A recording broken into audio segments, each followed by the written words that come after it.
पिछले वीडियो में हमने देखा कि एमआरआई रिपोर्ट को बिना क्लिनिकल कोरिलेशन के पढ़ना कितना अननेसेसरी पैनिक क्रिएट करता है। आज हम इसी 26 साल ओल्ड पेशेंट के केस का सबसे इम्पोर्टेंट हिस्सा डिस्कस करेंगे। याद रखिए, मेरा मकसद आपको डराना नहीं बल्कि ये समझाना है कि जब एमआरआई में डिस्क बल्ज और एनसीबी में मिसमैच दिखे तो एक रिस्पॉन्सिबल डॉक्टर लॉजिकली डिसीजन कैसे लेता है।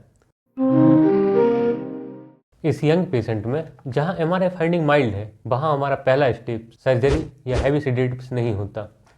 इसका मतलब होता है दर्द का असली मालिक डिस्क नहीं बल्कि वो मसल स्पाज्म होता है जो गर्दन को जकड़ लेता है।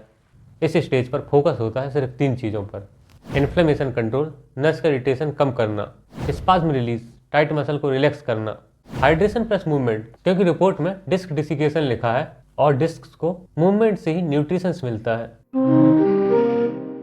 फिजियोथेरेपी सिर्फ कसरत नहीं होती, ये एक फंक्शनल डायग्नोस्टिक टूल है। पुराने ज़माने में कहा जाता था बेड रेस्ट, आज की मेडिकल साइंस कहती है मूवमेंट इज मेडिसिन। अगर एक्सरसाइज से दर्द हाथ की तरफ बढ़ने लगे, जिसे हम पैराफिलाइजेशन कहते हैं, तो रुकना होता है। लेकिन यदि दर्द गर्दन की तरफ वापस आए, सेंट्रलाइजेशन, तो ये रिकवरी का साइन होता है। इस पेशेंट पे फोकस होगा चिन टक्स और स्कैपुलर स्क्वीजेस पे, ताकि C3 C4 लेवल पर प्रेशर कम हो। अगर आपका डेली सेटअप गलत है तो दुनिया की कोई फिजियोथेरेपी लॉन्ग टर्म काम नहीं करेगी। प्रैक्टिकल रूल्स, 90 डिग्री रूल्स, आंखें स्क्रीन के ऊपर 1/3 पर होनी चाहिए। फोन ट्रैप, जब आप गर्दन झुकाकर फोन देखते हैं तो लगभग 5 किलोग्राम की गर्दन स्पाइन पर मल्टीपल टाइम ज़्यादा लोड डालती है। माइक्रो ब्रेक्स, हर 30 मिनट में रिवर्स नेक स्ट्रेच जरूरी है।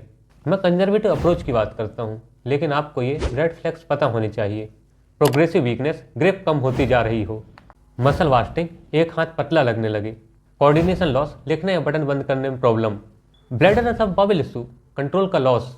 इस सिचुएशन में हम सर्जरी कंसीडर करते हैं, लेकिन सिर्फ एमआरआई देखकर नहीं, पूरी क्लिनिकल पिक्चर देखकर। एनसीबी रिपोर्ट बताती है कि नर्व कंडक्शन नॉर्मल है, लेकिन इस हेल्थ को मेंटेन करने के लिए vitamin B12, magnesium, vitamin D3 का रोल होता है। इसलिए इनके लेवल्स पहले चेक करवाना जरूरी है। इस केस से 3 सीख मिलती है: एमआरआई एक गाइड है, भगवान नहीं। रिपोर्ट से ज़्यादा इंपॉर्टेंट सिम्टम्स होते हैं। यंग स्पाइन रेजिलियंट होती है, सही इन्वायरमेंट मिले तो हील करती है। रिपोर्ट आपकी किस्मत नहीं लिखती, लाइफ स्टाइल लिखता है। Stay scientific, stay healthy.